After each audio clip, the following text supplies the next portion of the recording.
তো এপিসোডের শুরুতেই আমরা ওয়েস্টার্ন ক্যাপিটালের রয়্যাল প্যালেস দেখতে পাই। সেখানে আমরা সানজিংকে দেখতে পাই। সে সাপার সিং কমান্ডার ইন চিফ ছিল। আমরা দেখতে পাই যে সে হকি খেলছিল আর তার সাথে ছিল শিয়াও, যে কিনা সাবেক ক্রাউন প্রিন্সের স্ত্রী ছিল। তারা যখন সেখানে খেলছিল তখন সেখানে সানজিং এর একটি লোক এসে তাকে কিছু বলে, আর তখন সানজিং অনেক রেগে যায়। এরপরে সানজিং লিনির বাবাকে ডাকে।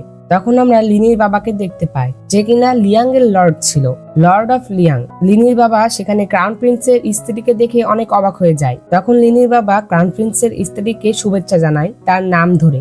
তখন ক্রাউন প্রিন্সের স্ত্রী শিয়াও বলে যে সাবেক ক্রাউন প্রিন্স ছিল অনেক মধ্যম ও অজ্ঞ। সে তার পাপের জন্য আগেই আত্মহত্যা করেছে, তাই আমি এখন আর তার স্ত্রী নই। তাই দয়া করে আমাকে এইভাবে আর সম্বোধন করবেন না। তখন লিনির বাবা বলে যে ঠিক আছে। তো এরপরে সানজিং তাকে বলে যে আপনার ছেলের কথা বলুন। তখন লিনির বাবা বলে যে আমার 3 ছেলে আছে।